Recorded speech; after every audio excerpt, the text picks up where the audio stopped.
Hey guys welcome back. അപ്പോൾ iQOO 30 ഇന്ന് launch ചെയ്തു. അത്യാവശ്യം നല്ലൊരു പ്രൈസ് പോയിന്റിലാണ് ഈ ഒരു ഫോൺ വരുന്നത്. കോൾകോം സ്നാപ്ഡ്രാഗൺ 8 ഇലൈറ്റ് ഒക്കെ വെച്ച് വരുന്ന ഫോണാണ്. അപ്പോൾ ഇതിൻ്റെ പ്രൈസ് വന്നിട്ട് രണ്ട് വേരിയൻ്റായിട്ട് വരുന്നുണ്ട്. ഒന്ന് 12GB 256GB. ഇതിൻ്റെ ആക്ച്വലായിട്ടുള്ള പ്രൈസ് 54,999 ആണ്. ബട്ട് ഓഫർ പ്രൈസിലാണെങ്കിൽ 51,999 കിട്ടുന്നത്, അതായത് 3000 രൂപയോളം ഡിസ്കൗണ്ട് വരുന്നുണ്ട്.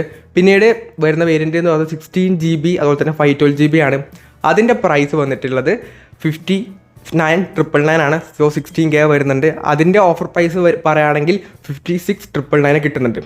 സോ ബേസ് മോഡൽ വന്നിട്ട് ഓഫർ പ്രൈസിലാണെങ്കിൽ 52,000 രൂപക്കും നോർമൽ പ്രൈസിലാണെങ്കിൽ 55,000 രൂപ കിട്ടുന്നുണ്ട്. സോ ഏറ്റവും വില കുറഞ്ഞ സ്നാപ്ഡ്രാഗൺ 8 ഇലൈറ്റ് വരുന്ന ഫോൺ, അതായത് ഇതിൻ്റെ മുന്നേ ഇറങ്ങിയ അതായത് റിയൽമി GT 7 Proയുടെ പ്രൈസ് 60,000 രൂപയായിരുന്നു. പക്ഷേ ഇതിന് 55,000 രൂപ മാത്രമേ വരുന്നുള്ളൂ.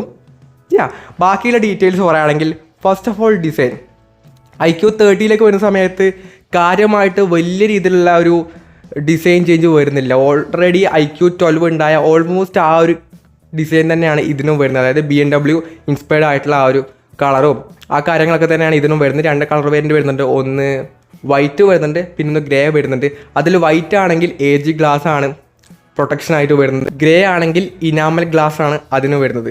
ഇതിൻ്റെ ഒരു ബാക്ക് ഡിസൈൻ ഞാൻ നേരത്തെ പറഞ്ഞു iQOO 12 സെയിം ഡിസൈനാണ്. ബട്ട് ഇതിനാണെങ്കിൽ ഒരു RGB ലൈറ്റും കാര്യങ്ങളൊക്കെ തന്നെ ബാക്കിൽ വരുന്നുണ്ട്. കാണാൻ അത്യാവശ്യം ഒരു നല്ല രസമൊക്കെ ഉണ്ട്.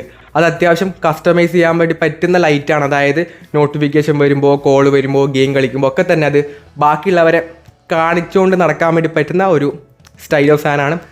അപ്പം iQOO ഫോൺസിലും LED ലൈറ്റും കാര്യങ്ങളൊക്കെ തന്നെ വരുന്നുണ്ട്. ലൈറ്റ് കത്തുന്ന iQOO ഫോൺ. പിന്നീട് ബാക്ക് ഗ്ലാസ് ആണ്, പിന്നെ അലുമിനിയം ഫ്രെയിമാണ് യൂസ് ചെയ്തിട്ടുള്ളത്.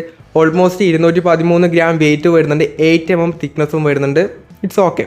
ഡിസൈൻ വൈസും അല്ലെങ്കിൽ ബിൽഡ് ക്വാളിറ്റി കാര്യത്തിൽ നോ ഇഷ്യൂസ്. ഈ ഒരു പ്രൈസ് റേഞ്ചിൽ അത്യാവശ്യം നല്ല രീതിയിലുള്ളൊരു ബിൽഡും ഡിസൈനൊക്കെ തന്നെ വരുന്നുണ്ട്. അത്യാവശ്യം കാണാനൊക്കെ നല്ലൊരു പ്രീമിയം ലുക്കുള്ള ഫോൺ തന്നെയാണ്, അല്ലെങ്കിൽ പ്രീമിയം ഫോൺ തന്നെയാണ്. എന്നാലും കാണാൻ അത്യാവശ്യം കൊള്ളാം. നല്ല ഡിസൈനും യാതൊരു തരത്തിലുള്ള ഒരു ഡ്രോബാക്കും ആ കാര്യത്തിൽ നമുക്ക് പറയാനില്ല. പിന്നീട് IP68 ആൻഡ് 69 IP റേറ്റിംഗ് ഒക്കെ തന്നെ വരുന്നുണ്ട്. സോ അതും പെർഫെക്റ്റ് തന്നെയാണ്.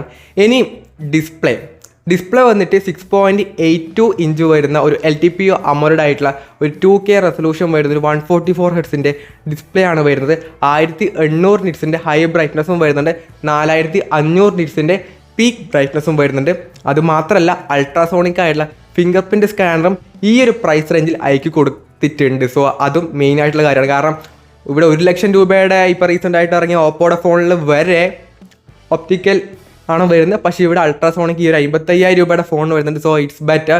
2K റെസൊല്യൂഷൻ ഡിസ്പ്ലേ ഒക്കെ വരുന്നുണ്ട്. എനിക്ക് തോന്നുന്നു ഈ ഒരു പ്രൈസ് റേഞ്ചിൽ one of the best display setup ഈ ഒരു ഫോണിൽ വരുന്നുണ്ട്. അതിൽ നോ ഡൗട്ട്. ഇപ്പോൾ ഇറങ്ങിയതിൽ ബെസ്റ്റ് ഡിസ്പ്ലേ ഈ ഒരു പ്രൈസ് റേഞ്ചിൽ അത് ഈ പറയുന്ന iQOO 13 സോ ബെസ്റ്റ് ഡിസ്പ്ലേ വരുന്നുണ്ട്. ദെൻ ഏറ്റവും ഇതിൻ്റെ ഹൈലൈറ്റ് ആയിട്ടുള്ള കാര്യം എന്ന് പറയുന്നത് ഇതിൻ്റെ പെർഫോമൻസ് ആണല്ലോ. ഓഫ് കോഴ്സ് ഇതിൽ വരുന്നത് കോൾകോം സ്നാപ്ഡ്രാഗൻ്റെ 8 ഇലൈറ്റ് ആണ്. ആൻഡ് ടു സ്കോറൊക്കെ പറയുന്നത് ഒരു 2.8 മില്യൺ 3 മില്യൺ ആ റേഞ്ചൊക്കെ തന്നെ വരുന്നുണ്ട്. അത്യാവശ്യം നല്ലൊരു ക്ലൈമറ്റിലും കാര്യങ്ങളൊക്കെ ആണെങ്കിൽ ഇതൊരു 3 മില്യൺ അടുത്തൊക്കെ കിട്ടുന്നുണ്ട്. സോ പെർഫോമൻസ് റേഞ്ചിൽ ഇതുവരെ ഇറങ്ങിയതിൽ അല്ലെങ്കിൽ ഇപ്പം അവൈലബിൾ ആയിട്ടതിൽ ഏറ്റവും ദി ബെസ്റ്റ് ആൻഡ്രോയിഡ് ഫോണിലെ പെർഫോമൻസ് ഇതിൽ കിട്ടുന്നതായിരിക്കും. അതുമാത്രമല്ല ഇതിൻ്റെ ഒന്നിച്ച് iQOOയുടെ ചിപ്സെറ്റ് ആയിട്ടുള്ള സൂപ്പർ കമ്പ്യൂട്ടിംഗ് ചിപ്പ് Q2 വരുന്നുണ്ട്. മെയിൻലി iQOOയിലും വിവോയിലൊക്കെയാണ് വരുന്നത്. അതായത് മെയിൻലി ഡെഡിക്കേറ്റഡ് ആയിട്ട് ക്യാമറ പെർഫോമൻസ് ഒക്കെ കുറച്ചും കൂടെ ബെറ്റർ ആക്കാൻ വേണ്ടിയാണ് ഈ ഒരു ചിപ്പ് യൂസ് ചെയ്യുന്നത്. അതും ഇതിൽ വരുന്നുണ്ട്. പിന്നീട് ഇതിൽ യൂസ് ചെയ്ത റാം ടൈപ്പ് എന്ന് പറഞ്ഞാൽ LPDDR5 അൾട്രാ റാമാണ്. സോ ഫാസ്റ്റർ ആയിട്ടുള്ള റാം വരുന്നുണ്ട്. പിന്നീട് സ്റ്റോറേജ് ആണെങ്കിൽ LPDDR 4.1 സ്റ്റോറേജ് ടൈപ്പ് വരുന്നുണ്ട്. സോ അത്യാവശ്യം ഫാസ്റ്റർ ആയിട്ടുള്ള റാം ആൻഡ് സ്റ്റോറേജ് ഈ പറയുന്ന ഫോണിന് വരുന്നുണ്ട്. പിന്നീട് ലേറ്റസ്റ്റ് ആയിട്ടുള്ള ഫൺ-ടച്ച് ചോയ്സ് 15 ആണ്. ബേസ്ഡ് ഓൺ ആൻഡ്രോയിഡ് 15 ആയിട്ടാണ് വരുന്നത്.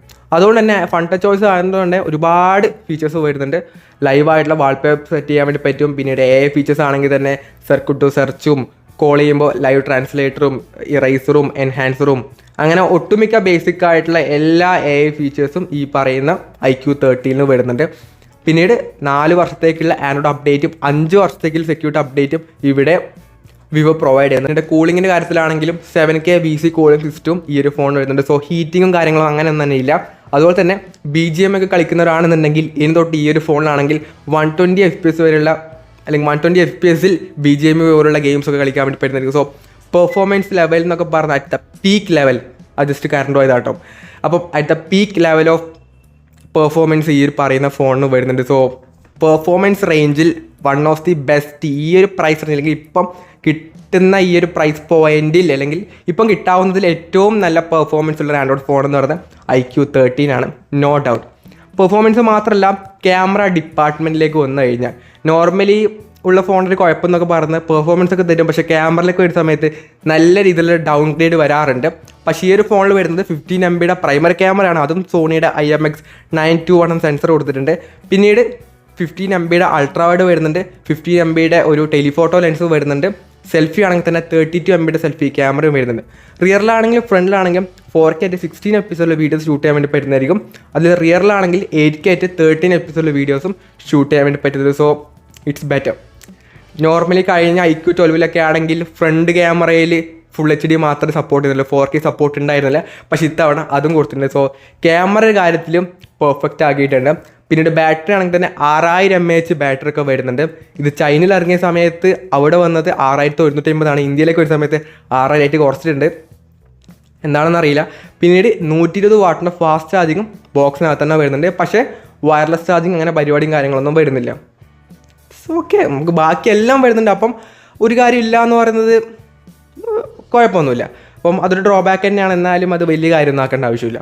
അപ്പം ഓവറോൾ ആയിട്ട് പറയുകയാണെങ്കിൽ ഈ ഒരു പ്രൈസ് റേഞ്ചിൽ best design, best build quality വരുന്നുണ്ട്, അതുപോലെ തന്നെ ബെസ്റ്റ് ഡിസ്പ്ലേ വരുന്നുണ്ട്, ബെസ്റ്റ് പെർഫോമൻസ്, അത്യാവശ്യം നല്ല ക്യാമറ, മെയിൻലി ഫോട്ടോസൊക്കെ ആണെങ്കിൽ തന്നെ ആ ഒരു വിവോയുടെ ആ ഒരു സ്റ്റൈലൊക്കെ തന്നെ ഈ iQ ഫോണിൽ പിടിച്ചിട്ടുണ്ട്.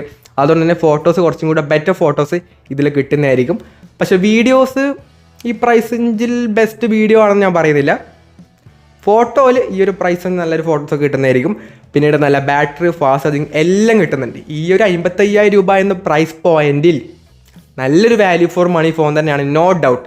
ക്ലിയർലി പറയാം, ഈ ഒരു പ്രൈസ് പോയിന്റിൽ വൺ ഓഫ് ദി ബെസ്റ്റ് ആയിട്ടുള്ള ഫോൺ തന്നെയാണ് iQ13 എന്നുള്ളത്. അപ്പോൾ നിങ്ങളുടെ ഒപ്പീനിയൻ താഴെ കമൻറ്റ് ചെയ്യുക. അപ്പം ഈ ഒരു വീഡിയോ യൂസ്ഫുൾ ആണെങ്കിൽ ലൈക്ക് ചെയ്യുക, ഷെയർ ചെയ്യുക, സബ്സ്ക്രൈബ് ചെയ്യുക. So it's from Abhinav signing off. By.